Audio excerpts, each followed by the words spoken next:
এই কোরআনকে যারা বাতিল করতে চেয়েছিল তারাই বাতিল হয়ে গেছে। যারা বলেন ঠিক কিনা? আমার ভাইরা, তারা এখনো কিন্তু বসে নাই, এখনো বসে নাই। ওই ইন্ডিয়ার দাদাবাবুর দেশ থেকে বাংলাদেশে তাদের কার্যক্রম চলছে। এই যে আপনারা শুনতেছেন ইসকন নামে যে হিন্দুদের যেই দল তৈরি হয়েছে, সন্ত্রাস বাহিনী, গতকালকে আমাদের একজন ভাইকে তারা জবাই করেছে, সাইফুল ইসলাম আলিফ ভাই। আমার ভাইরাম অতি শীঘ্রই এই চেন্নাই আমার ভাইরা এই সন্ত্রাসী দল ইসকনকে বাংলাদেশ থেকে প্রতিহত করতে হবে। জোরে বলেন ঠিক কিনা বলেন?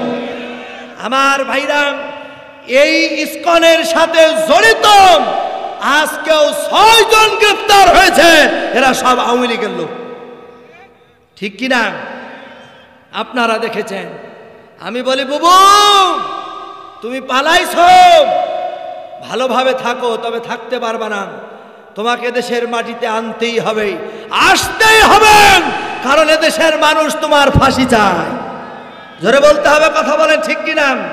এদেশের মানুষ তোমার ফাঁসি চায়। একটা গান বানাইছি, বলবো? ওরে আমার বুবু খাইছে ধরা, ঠিক কিনা বলেন? ওরে আমার বুবু খাইছে ধরা, এবার তো আর রক্ষা নাই। হাসিনা নাই দেশে নাই, পালাই গেছে ইন্ডিয়া। ঠিক কিনা বলেন? কষ্ট হচ্ছে মনে হয়? হাসিনা নাই দেশে নাই, পালাই গেছে ইন্ডিয়া। ওরে দিল্লি বুবুর মামার বাড়ি, ওরে সেটাই বুবু দিছে পারি, ঠিক কিনা? ওরে বীর জনতা জাগছে এবার, বীর জনতা জাগছে এবার, বুবু তোমার ফাঁসি চাই। হাসিনা নাই দেশে নাই, পালাই গেছে ইন্ডিয়া। আপনাদের মন বেজার কেন? কষ্ট হচ্ছে নাকি? এই চর্ম চোখ দিয়ে আপনারা সব দেখেছেন। এরপরেও এই মুনাফিকদের সাথে যদি আপনি থাকেন, আপনি বেঈমান হয়ে মারা যাবেন। কথা বলেন ঠিক কিনা? কারণ এই চর্ম চোখ দিয়ে আপনারা সব দেখেছেন। আমার ভাইরা, কি অপরাধ ছিল ওই আবরারের, কি অপরাধ ছিল আল্লামা সাঈদীর? আমার ভাইরা, এই মানুষগুলিকে বিনা কারণে হত্যা করেছে। জোরে বলেন ঠিক কিনা? সম্মানিত ভাইরা আমার, রাতের পর রাত, এমনকি কোরআনের পক্ষে থাকার কারণে রাতের বেলায় ঘুমাতে পারি নাই। আমার ভাইরা, রাতের ভোট দিনে হয়েছে, এবার দিনের ভোট রাতে হয়েছে। কথা বলেন ঠিক কিনা? 15 বছর আগের মারা যাওয়া মানুষেরও ভোট হয়েছে। চাষি ভোট দিতে গেছে, চাষি কে? চাষি যে ভোট দিতে যে করে, তোর চাষি ভোট দিতে যে বলে আমার এই সিরিয়ালটা দে, তো কয় চাষি তোমার ভোটও হয়ে গেছে, চাষার ভোটও হয়ে গেছে। এই কথা শুনে চলে আসছে। আসার পরে চাষির মনে পড়ল, কিরে চাষার ভোটও হয়ে গেছে মানে? তিনি একটু গেছে, যাওয়ার পরে এদের কাছে বললে হবে না, মেম্বারের কাছে যাবো। মেম্বারের কাছে বলছে, মেম্বার সাহেব তোমার কাছে আমার বিচার। বলে কি? কয় আমার ভোট হয়ে গেল, ভালো কথা। আজ থেকে 15 বছর আগে তোমার চাচা চলে গেছে, মারা গেছে, কিন্তু ভোট দিয়ে গেল। 25-30 বছর আমার সাথে সংসার করলে, এক বিছানায় ঘুমাইছি, কিন্তু আমার সাথে দেখা না করে ভোট দিয়ে চলে গেছে। বিধায় তোমার কাছে বিচার দিলাম, পরবর্তী সময় যদি তোমার চাচা আসে যেন আমার সাথে দেখা করে এবং এর বিচার চাই। কথা বলছেন নাই? যদি উচিত কথা কই তো পিঠের ওপর দিয়ে যাবে মই। এখন আর কেউ মই দিচ্ছে না, ঠিক কিনা বলেন? আমার ভাইরা, ঘুমিয়ে গেলে হবে না, এখনো জাগতে হবে। কথা বলেন ঠিক কিনা? আমার ভাইরা, অল্প সময়ের ভেতরে মোনাজাত করব। আমার ভাইরাই জন্য কোরআন দিয়া আমাদের ব্যক্তি, পরিবার, সমাজ, রাষ্ট্র সাজাতে চাই। জোরে বলেন ঠিক কিনা? যদি কোরআন দেয়া যদি চোরের বিচার হয়, এই বাংলার জমিনে আর চোর থাকবে না, জনগণের টাকা চুরি করে বেগম পাড়া বানাবে না। আমার ভাইরা, চোরের বিচার যদি কোরআন দেয়া হয়, এই বাংলাদেশে অর্থের অভাব থাকবে না। সম্মানিত ভাইরা আমার, কষ্ট পাবেন না, চোখ দিয়ে সবগুলি দেখেছেন। কোরআনের বিচার, কোরআনের সমাজ কত সুন্দর দেখেন, কত সুন্দর দেখেন। আমার ভাইরা, নবীজি কি বিচার করেছেন। নবীজির দরবারে একজন জেনাকারিনী মহিলা এসে বলতেছি, ইয়া রাসূলুল্লাহ, ইয়া হাবিবাল্লাহ, আমি জেনা করেছি। কি করেছি বলেন? জেনা করেছি। নবীজি বলছে, ও মেয়ে, তোমার গর্ভের ভিতরে সন্তান আছে, তুমি ফিরে যাও, এই সন্তান পোষা বলে তুমি আসবা, তোমার বিচার হবে। সুবহানাল্লাহ। আমার ভাইরা, চোরগুলি, সন্ত্রাসীগুলি, আমার ভাইরা, কি ভাই সমস্যা নাকি?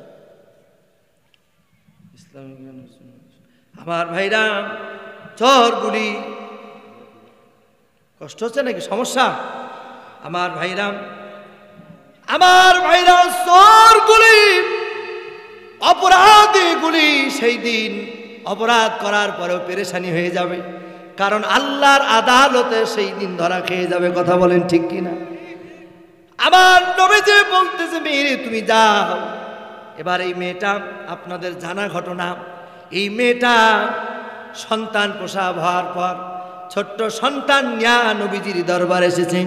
আমার নবীজি বলছে, মেয়ে, তুমি যেই সন্তান নিয়ে এসেছো, এই সন্তানটা তোমার দুধ পান করবে 2 বছর। বলেন কয় বছর? 2 বছর পরে তুমি আসবা। এবার এই মেয়েটা 2 বছরের জন্য বিদায় করলেন।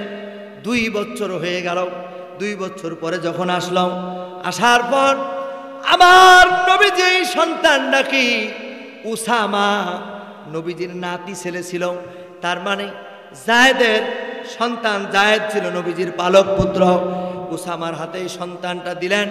আর এই মেয়েটাকে নবীজি আমার বললেন, ওই মরুভূমির প্রান্তরে নিয়ে যাও, মাজা পর্যন্ত গেড়ে দাও। ভালো করে বোঝেন কথাটা। নবীজি যখন এই কথা বললেন, এই মেয়েটাকে মাজা পর্যন্ত গেড়ে দিলেন। মাজা পর্যন্ত গেড়ে দেওয়ার পর এবার নবীজি বললেন, সকলে পাথর মারো, পাথর মেরে মেয়েটার শেষ করে দাও। পাথর মারতে মারতে একেবারেই শেষ হয়ে গেছে। নবীজি দেখলেন এরপরে ওজন একটু নড়াচড়া করে। হযরতে আলীকে বলছে, আলী, কেন জানি একটু নড়াচড়া করতেছে। আমার ভাইরাম, হযরতে আলী আরেকটি পাথর হাতে নিয়া এমন ভাবে মারলেন, নড়াচড়া বন্ধ হয়ে গেল। আমার ভাইরা, ইসলাম, আমার ভাইরা সূক্ষ্ম বিচার করেছে। এই সমাজেও যদি সূক্ষ্ম কোরআনের বিচার যদি শুরু হয়ে যায়, আমার ভাইরা কোনো অন্যায় থাকবে না। এই যে আমাদেরকে বলা হয়, আমাদেরকে বলা হয় যে পর্দার ওয়াজ করেন, পর্দা। আমি বলি, পর্দা যদি কায়েম করতে হয় এই বাংলার জমিনে, আমরা চাচা দেখেছি, ভাবি দেখলাম, বুবু দেখলাম, কোরআন আলা মানুষদেরকে সংসদে পাঠান, বাংলাদেশে পর্দা কায়েম হয়ে যাবে। জোরে বলেন ঠিক কিনা? সম্মানিত ভাইরা আমার, কোরআন আলা মানুষকে পাঠান, তাহলে পর্দা কায়েম হয়ে যাবে। মেয়েগুলি আর বেপর্দায় রাস্তায় বের হবে না। কারণ বেপর্দায় যখন একটা মেয়ে যায়, মানুষের ইমানগুলিকে ওই বেপর্দা নষ্ট করে দেয়। এই জন্য আমার ভাইরা, গভীর রাত পর্যন্ত আর কথা বলবো না, মায়েদেরকে বলবো, মা, আপনারা অনেক মানুষ আছেন, আমি শুনলাম, মা, ও মা, একটা শব্দ, মা, ও মা, তোমার জীবনটা তুমি খাদিজার মতো সাজাও। কার মতো বলেন? আয়েশার মতো সাজাও। হযরতে খাদিজা রাদিয়াল্লাহু তাআলা আনহা, নবীজি আমার বলছেন, ও খাদিজা, তুমি তো কোনোদিন আমার কাছে কোনো কিছু চাইলে না। আমার আপনার স্ত্রীকে যদি বলতাম, দুনিয়ার অনেক কিছু চেয়ে বসতো। জোরে বলেন ঠিক কিনা? হযরতে খাদিজা রাদিয়াল্লাহু তাআলা বলছে, ইয়া রাসূলুল্লাহ, আপনার কাছে তেমন কোনো কিছু চাওয়ার নাই, আপনার কাছে আমি তিনটা জিনিস চাই। বলেন কয়টা? তিনটা জিনিস চাই।